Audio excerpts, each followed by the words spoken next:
Yo, okay, gosh, man, finally, I can hear this shit. All right, I see my mic moving now. Dang, my bad, lot of chips. I appreciate that. Definitely appreciate that for real. Like, what the hell? Mic check. Now I gotta fix the camera. Fuck, I might as well just turn the camera on. I gotta connect my headphones. Yeah, I'm gonna connect my headphones because so you can hear me quality clear, crisp. That's all I do. Put these headphones in, and you can hear nothing but quality. Appreciate y'all for stopping by. I'm waiting for the brother to pull up right now. He said he gonna be on in a minute, but dang, cause right here, this is like a live. I want y'all to like listen to for real and see. This right here gonna tell y'all the true definition of propaganda. Gonna tell you about psychological warfare. I mean, with everything, everything. After I'm telling, I promise you, after this live right here, if brother shows up, it's gonna be some dang gems. Y'all gonna be looking at life differently from y'all perspective. I'm telling you. And I definitely got the link. Every video I dropped the link for his book for y'all to get. Every video. Donald Oliver Davis, An Introduction to the Art and Science of Worldview Warfare Revolution. I done drop all that. All right, give me 1 second, brother. See the mic on. Mic check. Okay. I know y'all hear me good now. Yes, sir. Yeah, he up in here. What's going on, young Grump? What's up, brother? What's going on with you, man? I appreciate you for stopping by. If y'all don't know, this is the brother Donald Oliver Davis. This is his book right here. Every stream, every video I did, I've been dropping a link so y'all can check this out. I got a link for it after this description. But yeah, brother, am I lagging or do you hear me?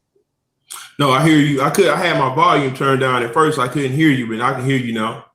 Okay, boom. Appreciate you.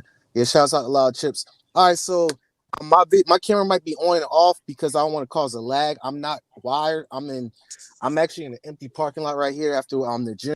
So when you talk, you might see my camera go off just so it can have good latency, not no latency. But matter of fact, brother, tell them where you from. Okay. Well, I'm from Columbus, Mississippi. Grew up in Alabama, Birmingham area, roughly.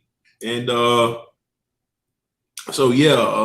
went to undergraduate up in Tennessee.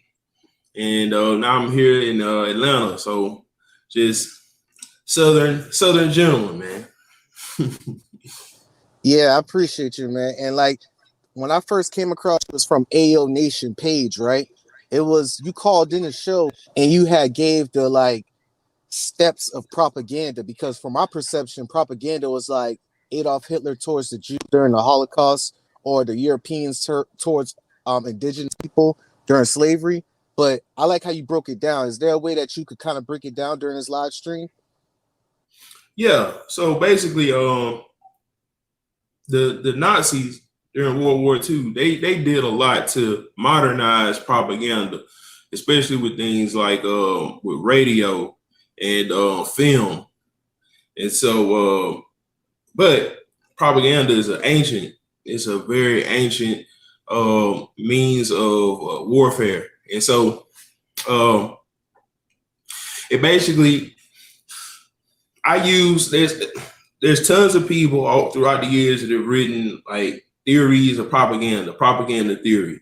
And so a lot of times ends up being either it's something that's not really a big deal, or it's something that it's like everywhere, you can't stop it, there's really nothing you can do about it.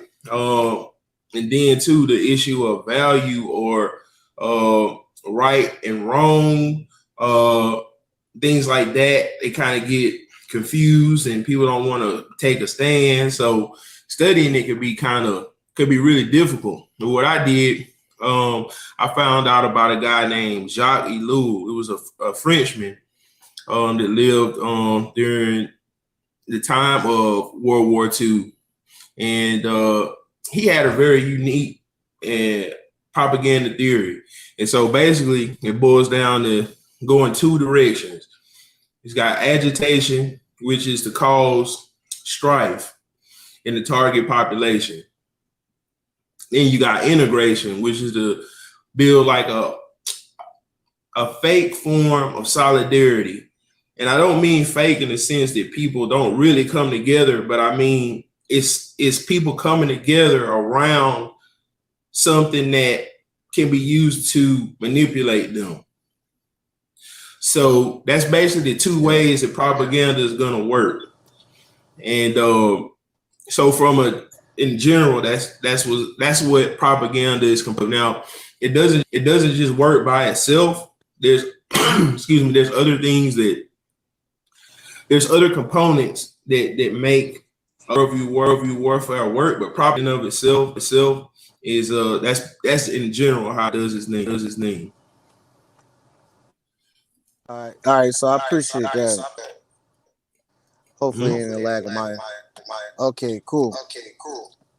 So we gonna get up into your book right here. What encouraged you to write this book? Well, when I was at grad school, I went to go up in Indiana, Indiana University, Bloomington, and I was studying in this program called Security Informatics. And it's basically like it's a form of technology, a way of thinking about technology that comes out of Europe. And basically what it's all about is not just focusing on the technology, but you look at the human aspect of technology and the impact, the human component.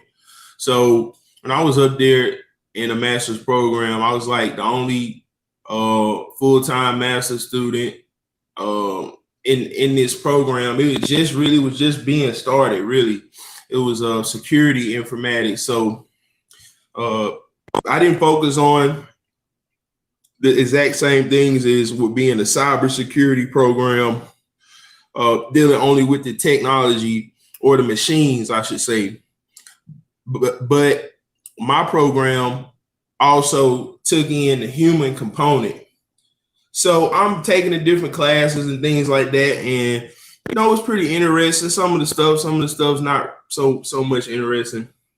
So then as I'm reading the lessons and the different books and things like this, I kept coming across this term called social engineering. So I'm thinking, like, what is this? What is social engineering? In every book that I look at, textbooks for class and things like that, they just mention it. They might mention name Kevin that did that things like calling people on the phone and pretending like you're somebody to get access to a system. Yeah. And he was like really controversial in the past and kind of got famous for getting in trouble for it. And then he got this, the job telling other people how to do security and things like that. So I'm thinking to myself, like, it's got to be this social engineering. It just seems like I was getting a very superficial treatment of it in these textbooks. So I started looking at military literature. And I remember this one time, I found from looking at the military literature, there was a school of military science on campus. And I remember this one time I went to the department or the school the building there on campus, and I had heard about psychological operations. So I just went in there to see, like, what is this psychological operation? What is this? And I go into the front and I introduce myself. I say, hey, I'm a student, security informatics, and I was just wondering about psychological operations. Somebody Talk to me about that, or is there any kind of lessons y'all have, things like that? So the guy at the front, he's like, hold on 1 second. Just have a seat. So he goes to the back, brings out this guy. I'm guessing he has some rank. And he's like, oh, come back here to my office. So I go back to his office and he asked me, like, what am I studying? Things like that. He said something real interesting. He was like, okay, let me know what you find. Now, he didn't answer my question. He just wanted me to give him information about what I was doing. So, of course, I never went back to talk to him. But that reaction, that experience was it's just like motivated me more to learn. So I'm like, man, there is something going on here. You know, people can't give me a straight answer. My different professors asking them about different people acting like this stuff is not a big deal. And at the same time, I'm reading about history and projects, different things that are taking place in America's history with deep politics and things like that. And I'm seeing like, yeah, this stuff is real, you know? So I had to I couldn't really use the school the university as a resource at that point. It was like the information was there. It wasn't like somebody was stopping me. It was just, I had to do it myself. So I started an independent study, and that allowed me to just read up on propaganda theory and some more things, and just that started the process. So a few years passed by, and I had an article in the journal, Information Warfare, based out of Australia. And so that for me was like confirmation. Okay, yeah, this is peer reviewed.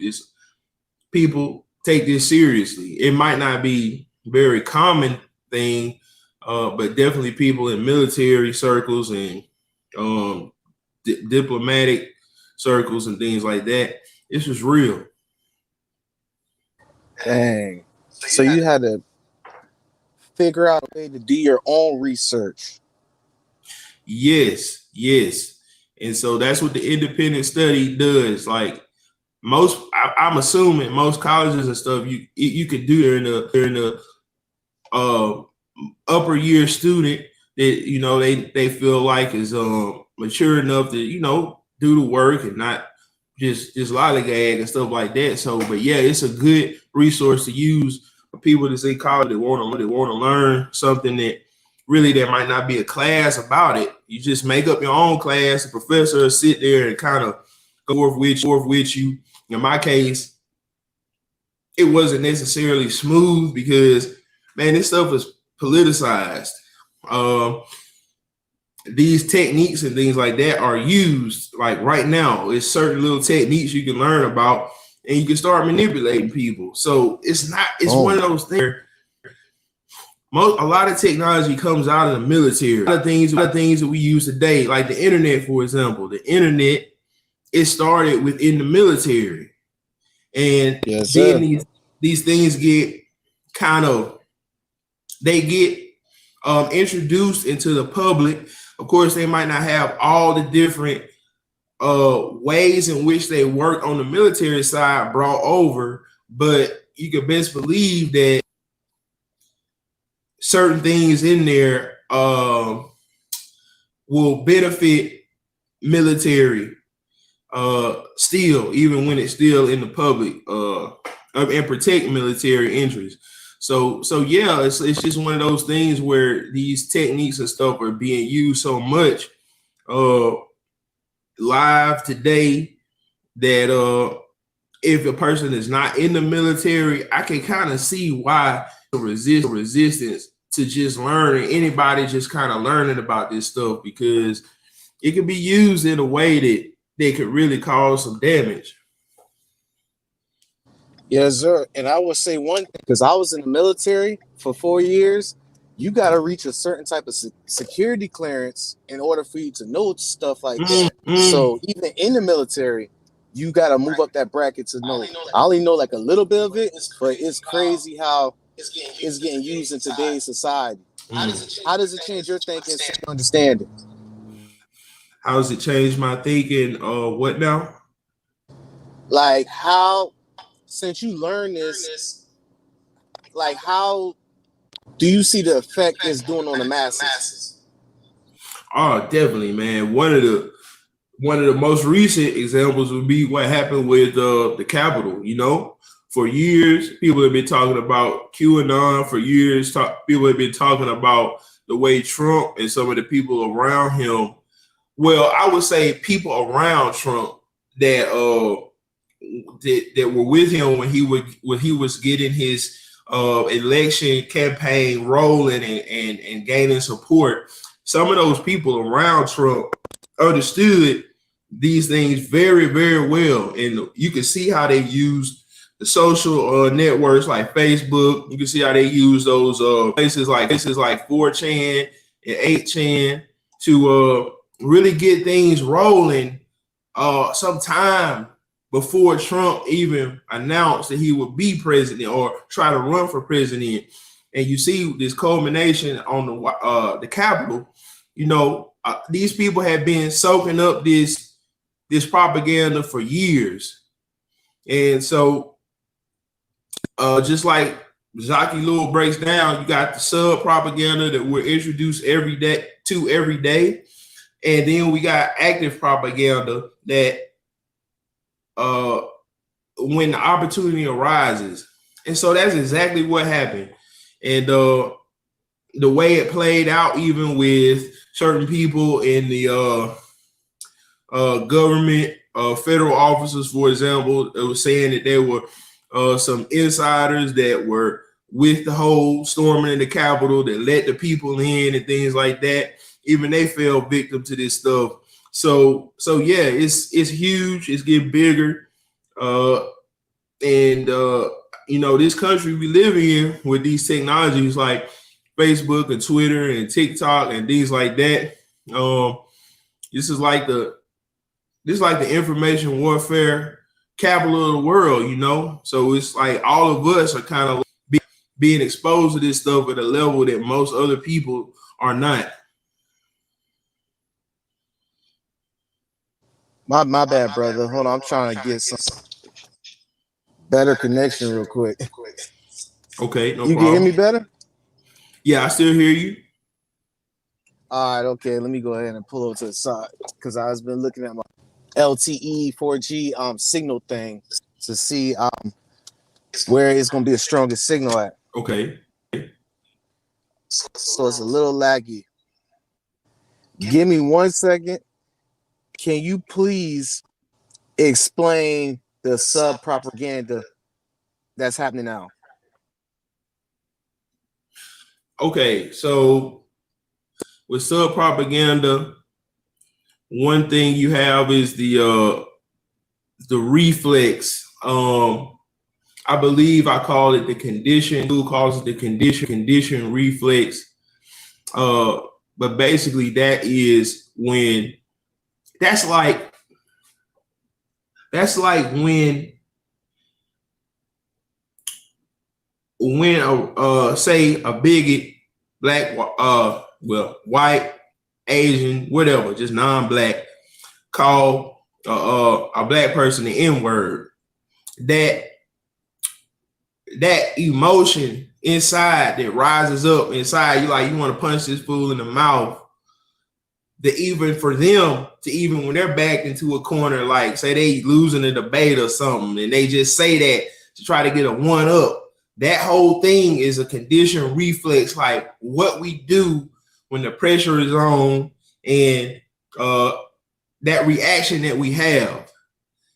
That kind of thing is taught into us from both sides. The bigot, their father, grandfather, grandmother, they teach them about saying that word. You know, just look at the people, just look at their face when you say it, or, you know, at the end of the day, you'll never be one of them. So no matter what you're going through, you can just, you know, feel happy that you're not an N-word. And then on the other side, it's like, you know what? People used to call us that. We couldn't do anything. So now somebody called me that, hey, going in. already prepared yourself. You have been prepared for years, and then when that moment comes, boom, it's time. It's go time. So that's one aspect of sub propaganda.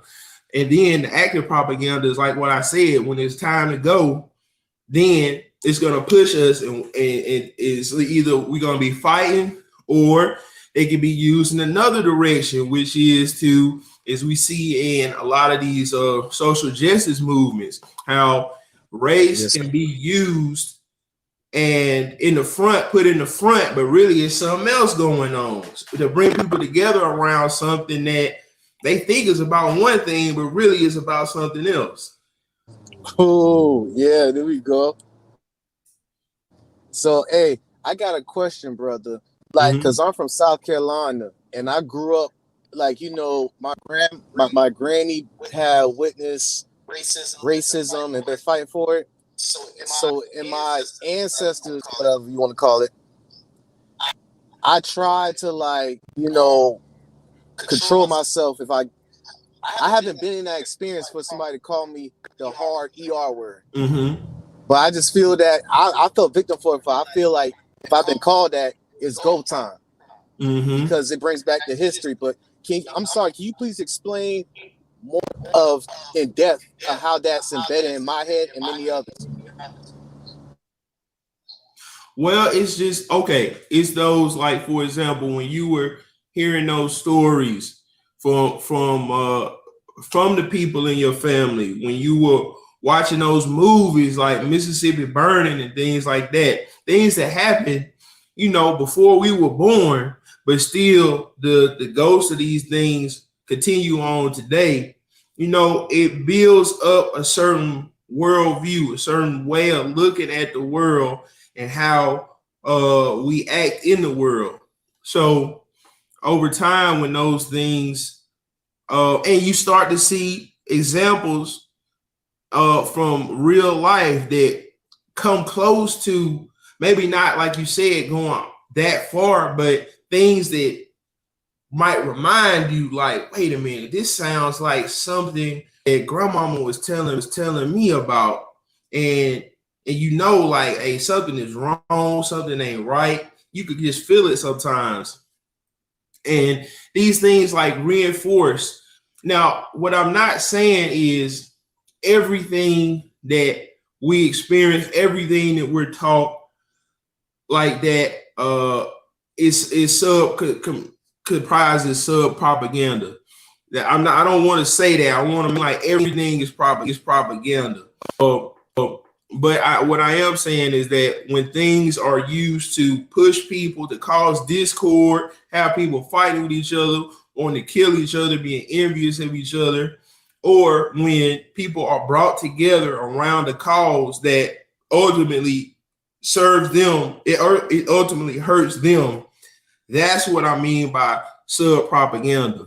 So I would use so in the sense of that reflex, how it works against the people is, okay, say I'm in a situation where it's like a setup. The person says that, calls me that word, just because they're hoping that I do react with violence.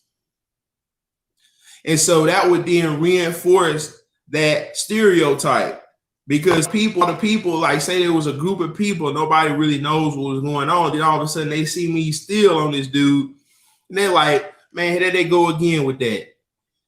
So what a person has to do to combat those kind of things is, like, learn more about who they are. They don't have to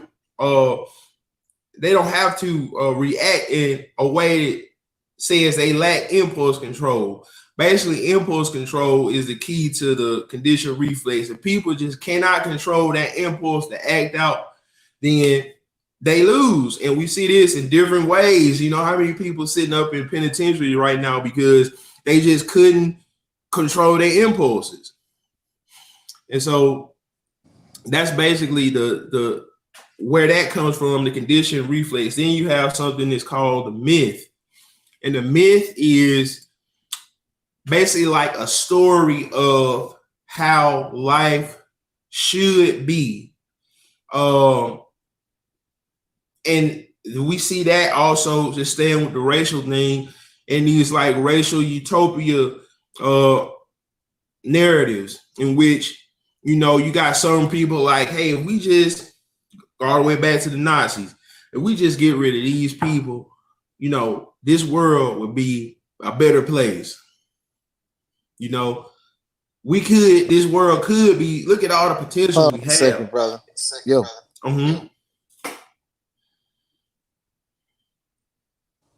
My bad, bro. Connection had went down. Okay. You want me to continue? All right, you hear me now? Yeah, I hear you. Okay, my apologies. I had to switch to 4G. I'm in the best service spot right now. So can you just bring it back a little bit and keep explaining? Thank you. Okay, so that myth, what that myth does is, like I was saying with the Nazis, you know, the myth of how much better. Look at all these problems we have. We blame these problems on this group. We talk about how much better the life can be. We even go back to the past like they did and pull from Greek and Roman ideas, and you look at how Greek and Roman, that Greco-Roman way has influenced the West. That's like the foundation of the West. And so they went back, tried to tap into that and say, you know what, that's our true heritage. This Christian way of thinking, it comes through the Jews. You know, this is the reason why we have all these problems. And we just rid of the source of this religion, the source of this spirituality, the people group that it came through, we can have a better world. So that's that myth that's built up. And like I said, when about some propaganda, that was already brewing amongst the people. Europe had undergone times in the past where they went out and slaughtered Jewish people. This wasn't something new. So they just tapped into that. And then when they were ready, when they had all the support that they needed from the United States and certain aspects of Britain and other European countries that supported the Nazis. And so when it was go time, they had the people ready to go. That's facts right there. Like, you just broke. It blows my mind how you said that they go back to their term, which is Greek. And we do the same thing, you know, indigenous people, we go back with ancient times. And so each individual, depend on their community or society, they go back to a source of information, right? Am I lagging? That's right. Am I lagging? Your video is frozen, but I hear you. All right, my bad. I'm gonna turn my video off because it's too much. But yeah, that's what I'm saying. So it just blows my mind. Like, I'm gonna use an example. You got Wesley Snipes. I used this before. And you got Akon. They come to America. We already misinformed about the color of your skin. So if they call Wesley Snipes an ER, it's gonna hit harder than if they call Akon an ER. You know what I'm saying? And that just proves your point right there about the influence and the impulses. What do you think about that? So are you saying that Wesley Snipes is from Africa, has African roots? No, I'm saying Wesley Snipes is African American. Right. Okay. Akon is originated from Africa, like born. So they get hit with a racial slur over here. Akon will just look at somebody and laugh and be like, okay, but I feel as though Wesley Snipes, depending on his temperature, he might, take off. I see. Right. So you're saying like a person that is not in the American mindset, they could be called that word and they might not even react at all to it. Yes, sir. And that proves your point right there with the influence. Like, my granny told me stories about what she had got spit on during the segregation times. And I'm from the South, so if I get that same treatment, I'm doing the same thing she doing, which is, off site. Like, that's already a battery you did. But it's the Mm, influence. It brings back that memory that she told me and the feeling. So it just proves your point. yeah. And so, was this difficult for you to gather all this information? Man, oh yeah. Just studying worldview warfare, which propaganda is a major part of. Studying worldview warfare, you have to go through worldview warfare because you're dealing with topics like truth and lies, deception. So there were times when I would be researching something and I would end up in some weird conspiracy theory or just complete misinformation. So then I had to back and then, okay, keeping those core values intact. Things like, yes, there is such a thing as truth, absolute truth. Things that go beyond the physical. When you get into the metaphysical and things like that. So it's like, yes, it is warfare. You will endure, you will go through warfare when you try to learn about this stuff because, this is how nations are controlled. This is how um, this is how people are manipulated for their entire lives. So this stuff is protected, like yeah, it's certain like security mechanisms in place around this knowledge. It's so crazy. It's Mind so blowing. crazy. So it's like how you say, you can do some research and then you come across something and it'll send you in the rabbit hole. Exactly. And then you got to take a step back. Yeah. Dang, that is crazy. So no offense, but I feel as though this has to do with politics from different countries and religion from different societies also. Yeah. Yes, definitely. Like so during my travels, just seeing different countries, the way they move, just being blessed, man. I'm so thankful to God for opportunities to see outside of my country. It helped me so much to grow as a man. I would recommend all the brothers out there, sisters too, if you could travel, and I don't mean turn up party time, I mean going to some of these places, learning some language, and going places and really learning about this culture, where how these people are oriented. See, look at the similarities, look at the differences. So, for example, hip hop, for me, it was like I use it as assimilation tool. And what I mean by that is, so if I'm in Asia, if I'm in Europe, when I touch down, the first thing I'm gonna do at in my younger days will be I'm gonna go check out the hip hop scene because first of all, without having any, let's say I don't know anybody on the ground, the hip hop scene is a safe place for me as a black man.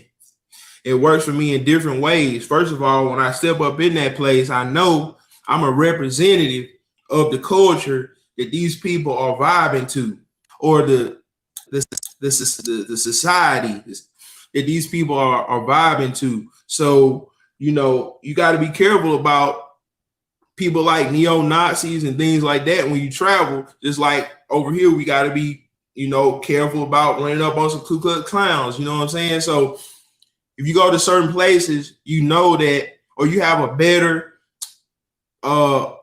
there's more likelihood that these people are not going to, they sitting up here, mimicking you basically. So they're going to be cool. So, you can meet people, make friends, and take it from outside of that, the club, the lounge, and really start to get into the culture. People invite you over to their house, have food, things like that, and you really start to get into the culture. And people be so happy that you're interested in them because they've already been interested in you. Boom, that's it. You just had broke it down like that. So with that, technology helped with that also, but technology also helped with hidden agendas, or like artificial general intelligence, machine learning. Like, what's your input on that with technology and how it's exploited? Okay. I actually got a. It's a guy I went to grad school with that he works in machine learning now, and we talk from time to time. I'm actually gonna speak to him next week, I think. But that's one thing that artificial intelligence, things like that. Just looking at things like Facebook, where not Facebook, YouTube, where this video is going to end up at one of the places, for example. So they have algorithms, which are basically just like patterns, coded patterns, and these are designed to keep people on that app. I remember one day there's a Netflix video about this too that goes into it from a certain viewpoint. I don't agree with everything. I can't think of the name of that video. Is it social media? Something like that. It's something like that. But they talk about, it's like people that were in those social media companies that come out and were like, hey, we were programming, we were designing, training these algorithms and the user interface in such a way that people would not put these devices down. And the people that actually did the work, they would go home themselves and be sitting up there scrolling through it. And they got to catch themselves like, wait a minute. You know what I'm saying? So, people that it's so interesting how they do it, not coming out of nowhere. This comes out of marketing back in the past, the 40s and 50s, when you had people that were psychologists, sociologists. You bring these people together and you talk about how can we make this ad, how can we make resonate with the people so they'll spend their money. The same way it's just technologically advanced, the same general thing. So you got people working in YouTube and Facebook, they got backgrounds in psychology. You might even have people in there that have backgrounds in military. You might have people in there with backgrounds in intelligence. They understand how to manipulate people, things like this, and that's their job. Keep people on that app, keep people scrolling, and it works. We know, we all know somebody. One of my pet peeves is like going on dates and girls pick up their phone. I'm like, really? But some of them, man, you can't be mad at some of them because really, some of them might be addicted to that phone, bro. And it's not that they trying to be rude. Some of them might just honestly, they can't put that phone down. So that phone is like an extra limb to them. And I like you expose like psychologists, military background, intelligence background, working in these like corporations. For example, what about Sigmund Freud, B.F. Skinner? Do you have knowledge about them and how they work? Yeah, so Skinner with the basically treating people like they're animals. I think he even put his own kid in a cage and did different experiments on them. Whoa, hold up, bring that back. Because B.F. Skinner was behaviorism, and you said he did what, his kid again? Yeah, there's stories about his because during that time there was a lot of emphasis about, and we've heard this before, about how we're just mammals. There really no difference between us and animals. So those they took that to heart, and they're like, hey, if we can put these rats in a cage and have them doing stuff, then we could just translate that over to humans. So, this picture, I think, of him with his son, I think it's his son, little boy in a cage, one of them animal cages, it's crazy. Yeah. And so yeah, just made in human with animal. Once you do that, then it's like, so what value do we have? And then things go down that slope again, to where it's like, well, it's too many people, man. We need to get rid of some of them, because it's not anything more than just having a infestation of roaches. Hey, it's too many of these roaches, man. We got to get rid of them. So that's why people can rationalize this stuff. So then you got Sigmund Freud. Now I didn't look at so much Sigmund Freud. I looked at his rival, which was Carl Jung. So so Carl Jung, he went more into the spirituality with his transpersonal psychology. And so that's a whole nother area. Things get real strange. Okay, for instance, The Hero's Journey by Carl Jung. Okay, that's being used in everything. Do you agree? Okay, yeah, I've heard about that in the context of movies and how the storyline plays out. The hero's journey. I think the hero's journey is actually something that Jung, a pattern that he saw, that you see even in older works, that whole concept of the person progressing up and going through different obstacles and coming to some realization about themselves. So we see this in tons of movies, are basically just based off these really old stories that they just retell over and over and over again with different special effects and different costumes and things like that. Yeah, so I found out that with, not to go off topic too much, but that movie Shrek, I took that as the blueprint, and then I went all the way back. It's still the same. All the way forward, still the same. Okay. So yeah, I see what you're saying, but not to drift off. But you saying that Carl Jung, that was a whole nother like realm. What do you mean by that? Okay, going back to Jung's past, the things that he talked about were growing up in a haunted house. I think having a family member that dealt with spiritism, where dealing with the Ouija boards and things like that. I think there was a room in his house nobody would go into because strange things would happen in his room. So from his childhood, he was exposed to a certain reality. Then when he began or got into his career, he's dealing with the insane, and he's seeing different patterns. He's seeing different stories that these insane people tell, that some of them are telling the same story, but they don't know each other. So that's when he develops these ideas about collective unconscious and how there's this general kind of bank of thought, of consciousness that people can tap into regardless of where you are.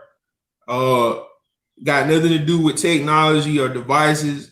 It's something else on another level that people can tap into and have similar experiences.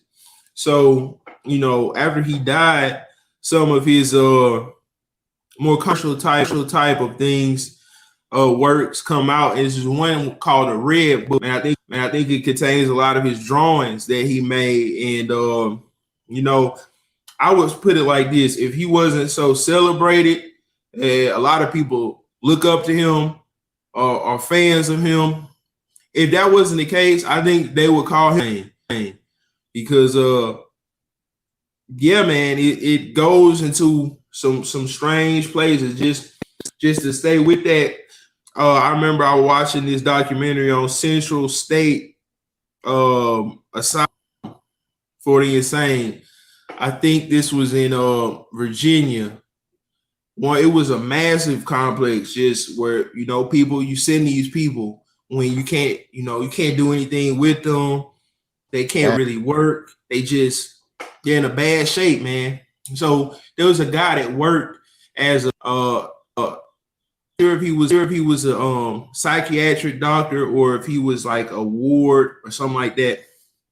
But he talked about how he would observe the people and how there would be, like, say a new person comes on to the camp, or some people want to make friends. Well, the dominant person would say, if you want to roll with me, you have to take on my delusion. You have to take on my side. So it's like, wait a minute. So you have to take on my delusion? Like, how, like, what do you mean take on my delusion? I mean, so you get into this area, this realm when you're dealing with this stuff where it's like, you know, it starts to sound a lot like from the spirituality side instead of the scientific. It starts to come to sound like you're dealing with some entities that basically what this guy's saying is, if you want to roll with me, you got to submit yourself to the entity that I'm submitted to.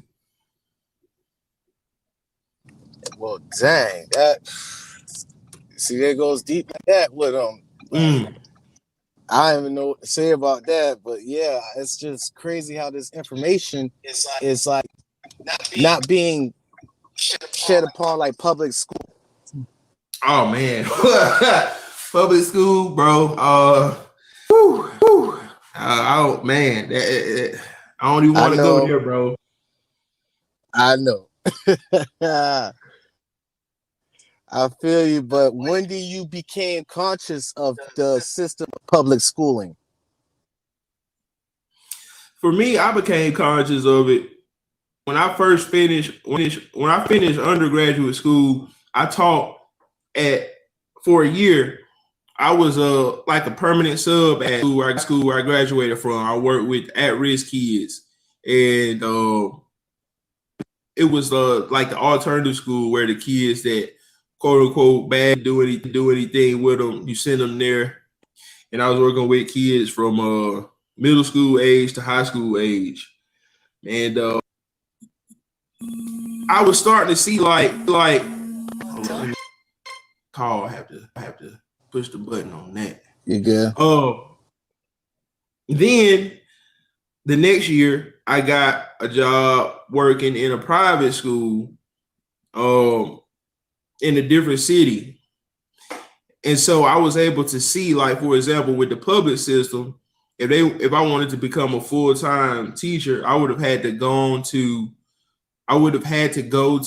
graduate school for 2 years to focus on education and still not making very much money.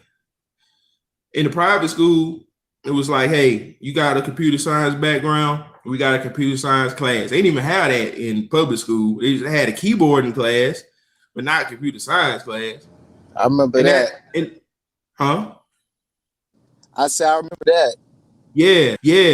Now, I'm a keyboard class, real helpful. It was very helpful. But, you know, so I'm basically in this private school. I'm teaching these kids from my notes that I just took a year or so back for my classes. I even had this one student, and when I was at the private school, this one student's parent wanted to have a parent-teacher conference because she's mad at me because she's a software developer and she took one of her homework assignments to her colleagues at work, and they were saying, "Oh, people need like 3-4 years of experience to do this kind of work." Teaching these kids in high school this stuff, and when she came to the parent-teacher conference, he had the vice principal there and another guy. I sat down, I was like, you know, your son, he's having some disciplinary problems in class. You know, there's only 2 people in the class, this D or F, your son and one other person. Everybody else got an A or a B. When I said that, the vice principal, he just got up and walked out because it's like, hey, it's obviously your son, lady, don't want to do the work. It's not that this work is like for people that's got, maybe it was for people that have 4 or 5 years experience, but the thing is, you can teach this stuff to kids. You can, Exactly. but for different reasons, our country does not want to do that. I tell you one thing. You can hear me well? I hear you. It just blows my mind how they put a cap on the amount of years you need to learn certain type of information. But when you're a kid, they wasn't like you gotta wait 2 years to learn how to ride a bike. You get what I'm saying? It's like you gotta have 3 years to do computer software engineering in order to get to this level. But you didn't have to do 2 years to learn how to ride a bike. You just kept falling down and learn how to do it. They try to filter the kids' learning ability inside of us adult. I see what you're saying. Yeah, I mean, it's the disconnect that I see. It's, and this is something that affects me because I work in technology. So and this kind of what we're talking about in general, because working in technology, I see how there are a lot of people that are brought over from Asia with the HB1 visas to work in these technology fields, because the things that the corporations here say is that the Americans are not studying the science, technology, engineering, and math like need to. And a lot of it has to do with Americans not getting a good mathematics background. So when they get to college and they start seeing these different branches of math, they don't want to go there. And so it's like, for me, being in the private and public, and seeing how, if you got money to spend, your child will be proficient in math. But if you don't, then you got to get it however you can. And so, when you got that kind of system, it's not, you're not gonna have those people. But the thing is, you can. It's not like our education system is like just trash. It's just used in a certain way. The people that rule the country, I lay it at their feet, man. It's they blame somebody. Don't blame these kids. Blame the rulers. Boom, that's facts right there. How you broke it down. It's crazy how you saying don't blame the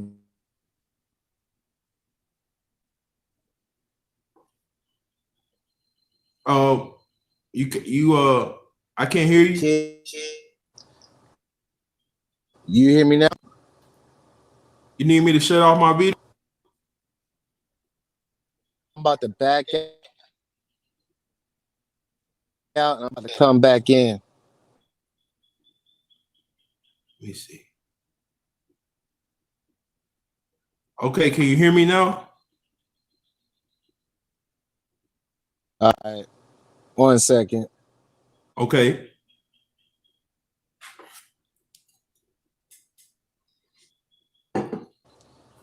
All right, hold on 1 second. Y'all hear me or no? I hear you. All right, my apologies. Next time I'm going to have to do for my laptop. Okay. Yeah, dang, I lost my train of thought. So we was talking about don't blame the kids, blame the rulers in the system. Right. I believe that's what we left. Okay, so with technology, I'm trying to get into technology. Mm-hmm. So I'm in a training boot camp, kind of AIT in the Army about network engineering. Okay. So midsummer, I will be like, probably before then, or eligible to get inside the technology realm, the business side, working. Right. But explain to me. Hold on, can you mute your mic real quick? Mute my mic. Yes, sir. Okay. All right, okay, because my back, I heard like an echo, and it's throwing me off, but it might be my connection. But anyways, I'm saying I'm at work. Okay, so I'm working a labor job, 10 hours a day, 5 days a week, right? But on my spare time, I'm doing this, and on top of that, doing network engineering class. Can you explain the depths of people who are within my age bracket, mid-20s or mid-30s? Why is it that they don't? It's like they'll go to work and they'll complain about the position they're in, but they don't want to apply themselves to like pursue it more. You know what I'm saying? Now you can talk, bro. Okay. So basically, like, I think the young people sold. It was advertising that got so many young people to go to college and things like that, get it, and then they were told that when they completed coursework and things like that, that they're likely to be at a certain level, and life just doesn't work like that. You know, basically, you get the right place, time. Now, I'm not saying that education is worthless. Like some people on the other extreme, that you could say they anti-intellectual, is like they just think being dumb is cool. No, being dumb is deadly. But just because a person has education doesn't mean that their path is guaranteed. Again, like I said, you got the right place at the right time. Your education will, when that door opens, allow you to go through the door and actually hold on to something. So yeah, it's the mindset, and I just can't. On some level, I, you know, when young people become adults, then hey, it's on you to take initiative and learn as much as you can and do those dirty jobs for a while until you get to where you want to be. But yeah, we kind of been set up in a way to have expectations, and then when those expectations don't play out, you know, people get frustrated. They get disillusioned. It's like, what am I sitting up here doing? What am I doing here? Correct. And you saying, what do you call this? Within our culture, it's cool to be lack of intelligence. It's cool to have a childish mindset in an adult body. What kind of method or something that's being conducted on a culture you call that? Well, in general, we could say that that's social hearing, because really, when you think about it, it's not that dumb, interesting, because when you look at like the how can I put it? People that guys that want to be pimps, for example. Well, in order to do that, to deal with a woman on that level, in that context, you have to understand how the female mind works. You have to understand very deep level how human relations work. So it's not that these guys are dumb. Is that their approach to things like psychology and sociology is on a different track. So it's like saying the establishment itself is the problem. And that comes from just the nation and things in our community that we face. You know, others even back during slavery, inventing things, doing all kinds of techniques, all kind of things, but it was like they never got recognition. We using these things today. We have no clue it was black people created these things, slaves, and it's like it become a part of our community to think about. Well, what's the point? We're not gonna get anything if we go that route. Just wait. Let's apply this knowledge to things that we can go more times. All right. Oh, my brother Don.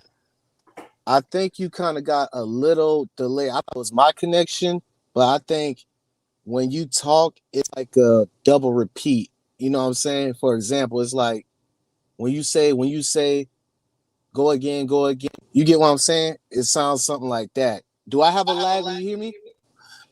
No, you know what? Grab my headphones. Let me give me a second. Okay. And on top of that, to see what kind of signal strength you have up in your house. Are you on Wi-Fi or something?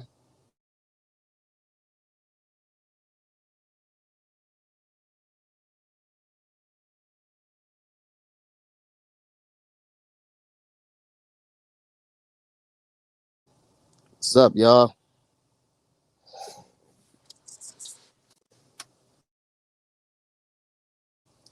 Okay, well, getting that taken care of. Hopefully, people in the chat, can y'all hear me correctly? Am I like lagging or? Okay, can you hear me? Is that All right, say better? something real quick. Okay, so where at what point do you want me Perfect. to restart? That is perfect. Okay, when you was talking about the pimps, and you was talking about it's not the lack of that they're dumb, it's just that they use their intelligence or social engineering, or they take their approach differently. And you saying people like us saying, what's the point for us to do it? Because it might not go recognized. Like back in during slavery with Eli Whitney and the cotton gin, or the man who invented the traffic signal light, or the woman who invented the GPS. That's what I think you was at. I was using examples. Oh yeah, like I said was if the guy is they considers himself to be the pimp, he has to basically understand what would be fields of psychology and sociology. Even when you get into the deep politics of it, and you gotta understand some aspects of uh political science and how you know not everybody. It's like the clients are uh high ups, the police. You know they might turn a blind eye. You know we all have these well, I won't say all, but in certain cities, you got the red light district. You got people where people can go to those sorts of things. So that pimp, he has to understand how to women psychology, how to deal with the interactions between the women and the clients, the whole mindset of towards those kind of things, getting into sociology. And so, yeah, he applies those similar concepts in a different way, and because that in our community, people feel like they control more rather than if they go to the college route, they study hard and they're really good at that thing, and they still can't get a decent job in their field, and it has nothing to do with their competency. It has to do with them being discriminated against. So, I can see where some of that rejection of going to college and things like that comes from, but at time it's like imbalanced because you got more people wanting to go in a certain way that they feel like, oh, we control this, but really don't control it. You get Oh, more out of people going into fields like law, for example, and to change the way these things are done to, if people want to discriminate, that they have consequences for doing that kind of stuff. So, that kind of mindset it hurts us. And so, yes, that would be a social engineer.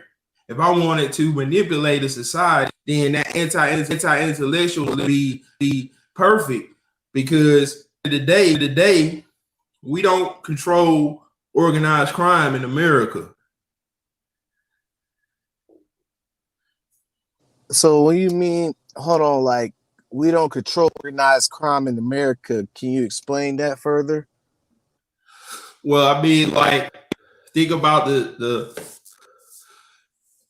whole like drug epidemic, for example, how it popped off recently. Uh, well, 80s with the crack cocaine, you know, first use wasn't because these brothers was making trips to South America, setting networks. This was something that was done at a political intelligence was involved. There were deals made between our country and countries in South America and Central America for you know, we give them weapons, they give us and so, you know, it's come out now. For years, you would hear the story in the hood like, hey, man, they put this dope in the hood. And so we knew about it a decade. Then, you know, within the last 10 or so years, it's really come out. Certain agencies have admitted to doing this stuff. And so, yeah, we weren't in control of this. We're just like at the low levels. You could think of that world as like, you know, when we're in a recession right now, it's hard for people, no matter what community you're in, to get good jobs. Well, in organized crime, they got plenty of jobs. And so many brothers have these jobs, but they low-level jobs, no benefits, and they feed the system, the prison industrial complex, and all that. So we not in control of that. If we were, we wouldn't have more black men in prison than all the women in the world. You know, let's go ahead and speak on it, like how it's like a trap. Now, I'm not trying to drift off and pitch in, but like how you saying the prison system and how they could get you into it and make money off you is borderline. You were a damn slave in the prison system. Exactly, because the prison itself, the way it's structured now, is an innovation on the slavery model, the sharecropper, where guys, our ancestors freed from slavery, and now they got a law that say if you just around, you don't work, got no work, you can get arrested. Well, they knew that once the slaves were freed, it's not like these people are gonna turn around and we're gonna hire you now and pay you. No, they wasn't trying to pay them folks. So they knew, like, hey, these people have job. We not finna job. So guess what? They gonna end up breaking one of these laws we made, and they gonna end up in the penal colony doing as slaves all over again. You know what? You just blew my mind right there. I did not know. I wasn't aware that they passed laws saying that if you're out without work, you get arrested after, you know, slavery ended. Yeah, there were vagrancy laws. It's an evolution of the vagrancy laws. Now, the vagrancy laws apply to white people. You know, in my book, I cite nearly 500 works. One of those works is talking about where the word cracker come from. And so that word cracker, upper class whites made that word and applied that word to poor whites that wandering around. They didn't have job, they didn't have land. That was the most important thing. And so they looked down on them. They called them crackers. And so that word still persists today. And, yes, white people would be put in jail for vagrants, as they say, not having work, not having land. As I come up out of slavery, some of those laws just got refined and it more towards black people. Is that I'm glad you said that, because I mean it's not pointed directly towards black people, but it'll get the majority of us. But don't get it twisted. They'll catch some of their people right along with it too. So what do you call this? Is this a class difference battle, or this, like, what is that? Well, yes, it's both. In our country, it's both class and race. They work together. And it comes out of the European system where it was more caste, caste, in which, you know, you had some people like you see the controversy with Meghan Markle and her and the prince. You know, these people in a level of society, and it wasn't like you just fall off. Like you're in the royal family, you're good. If you're a peasant, you're working on the land of some feudal lord. That's it. It ain't no climbing up the ladder. You stuck in that position for your whole life. Damn. And so that is the social context that the founders had, and they brought it to America, and they just innovated on it. Race was introduced as a way to keep the people from uniting against them. The same way we hear the story about how our founding fathers united against Europeans. Exactly. Oh, you know what? Dang, you blew my mind. It's the same method. Yeah, it's just a innovation on the old method. It's like stuff comes out of nowhere. It's just innovation. Dang, that. Whew. I just tell you what, it's so much stuff that you done broke down. Like I'm definitely like, you know, I'm reading part of your book, but I definitely want to like, when I'm reading your book, I have to take notes and I have to do research. And I know you're a busy man, but there'll be times where I want to bring you back on and, you know, get into more depth and get your perspective on what you have wrote in this book. Oh yeah, no worries, brother. Just that's exactly what I want with the book. That's why I cite so many works, because I want people to look at the works that I cite, because you know I cite scientific articles, I cite books written by professors, I cite books written by people that are spiritualists, witches, all kind of stuff, because this is what they're experts in this stuff. In some places in my book, you might read something that's like, wow, that is so far out there. This can't be real. But when you look at the site, the books and journals that I cite, it's like, nah, this stuff is real. Dang. So for instance, on the military art section where it said the trade wind zone,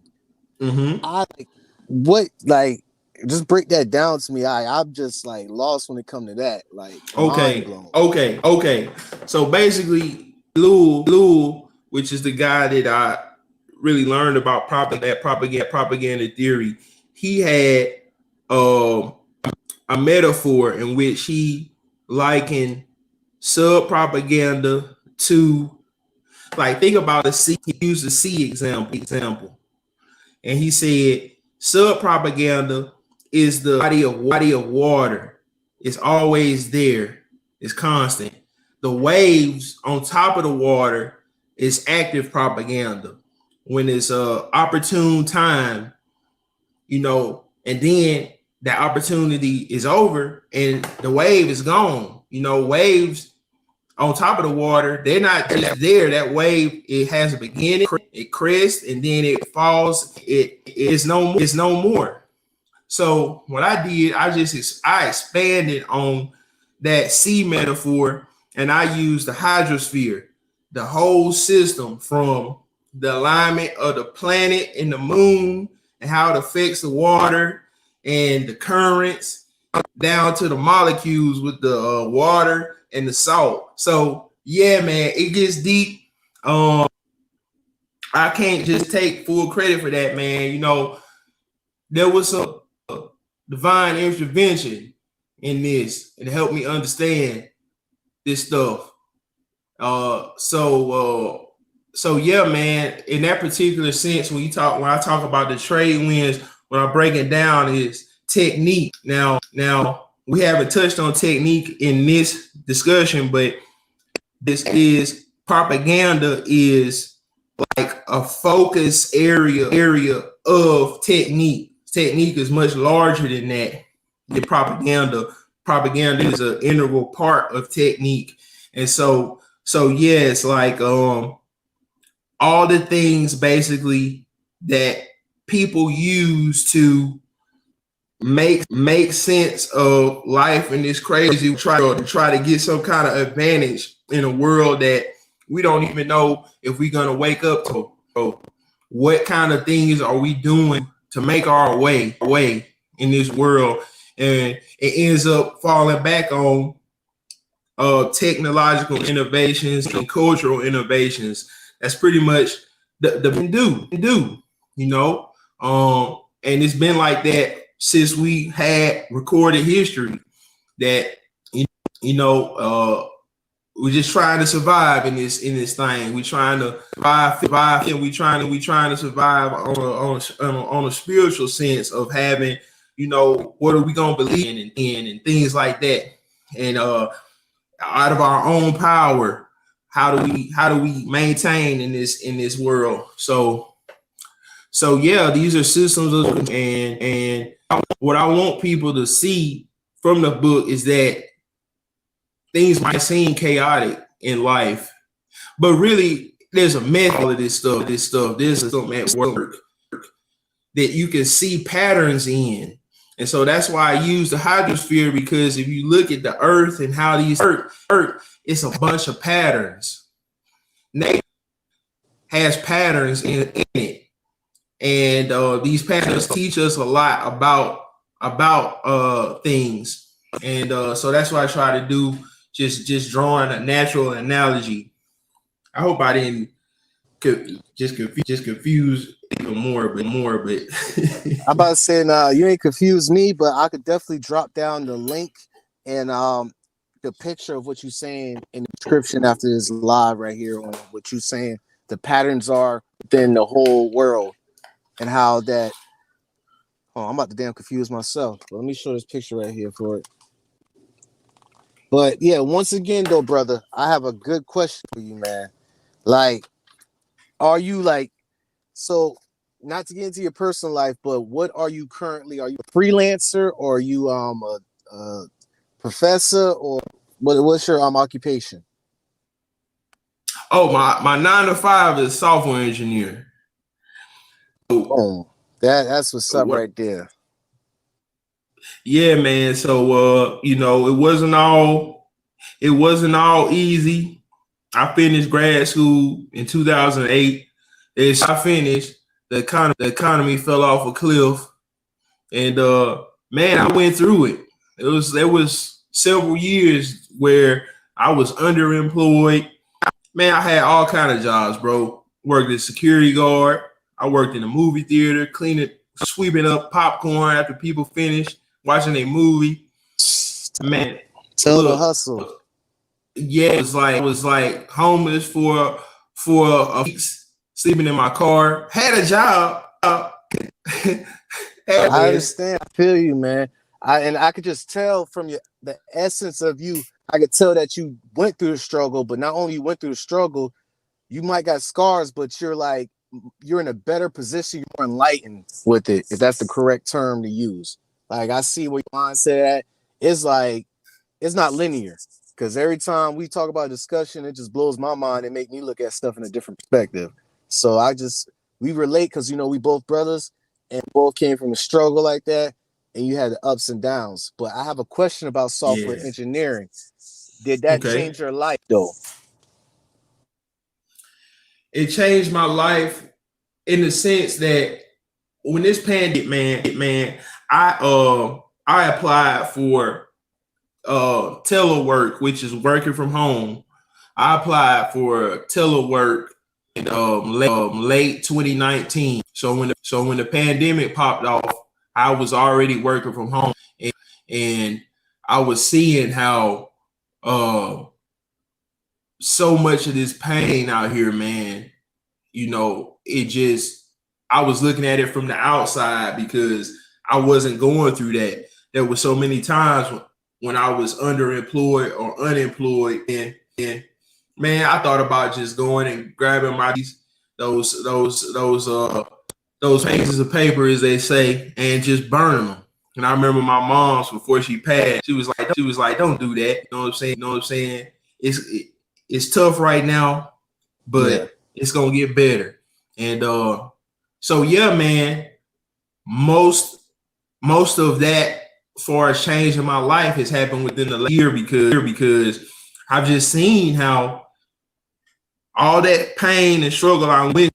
I'm now in a position where these things are affecting so many millions of my fellow Americans. They're not affecting me because I'm in a position that that I can weather that storm a lot better and be comfortable, even more comfortable than I was before. That's facts right there, man. And like that's deep right there. So I appreciate you spending the time talking to me. I know you're a busy man, but hopefully will there be another time that you'll be able to come back on here and explain more into depth about your book? Oh yeah, brother. Just reach out to me, man. And like we did, give me a few times to work for you and coordinate, man. I'll be more than happy to speak with you and your audience about the issues and whatever you want. I feel you, man. And oh yeah, another thing, I know it's a little lag when you talk. So next time, hopefully we could like practice the internet connection or the Wi-Fi or however you want to do it. You feel me? Oh yeah, definitely, man. I'm on my cell phone. I was like, man, I should grab my laptop, but I got on a little late, so I just chose the quickest setup. Yeah, definitely. Next time, we could work some of those kinks out before we go live or something like that. I appreciate that. Just for you saying that you'd be able to come back on and return, that means a lot right there because you need to like one dude said in the comments, he said that you're gonna blow off this. You just definitely need to like expand your knowledge, and I put your book on every video I do because it's more into details, not just technology, it's not just with religion, it's like the whole worldview, the whole conscious, the cosmos. You know what I'm saying? Yeah.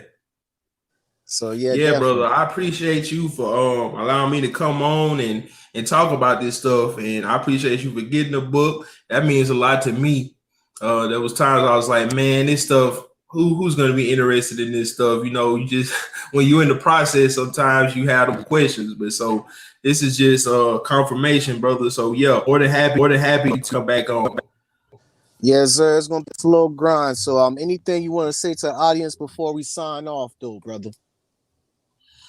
I would say in this tough time, if you're going through time, don't put yourself down. For one, don't look at these people with power and envy them, nor try to want to take some kind of blind out. I know the powerful people, they oppress the weak, but there's a better way that doesn't end up in destruction. People out there, if you're going through tough time, don't sit up there and hate other folks, but try whatever you can to improve your life, whichever way because our cloud's not gonna last forever. That's facts right there. Oh, and like when I end this live, I definitely want to like email you or something because I want to get your contact information because I don't know how often you check your email or something. I'm like, oh crap, probably have to wait like an hour or something for them to respond. Yeah, I gotta do a better job of building up my social media presence with my company and things like that. Yes, definitely I can send you my email and my number. You can text me. That's gonna be the fastest way is you just send a text to my phone. So yeah, just hit me up after this and I get all that information. All right, brother. Again, I appreciate you. We about to be out. Until next time, y'all.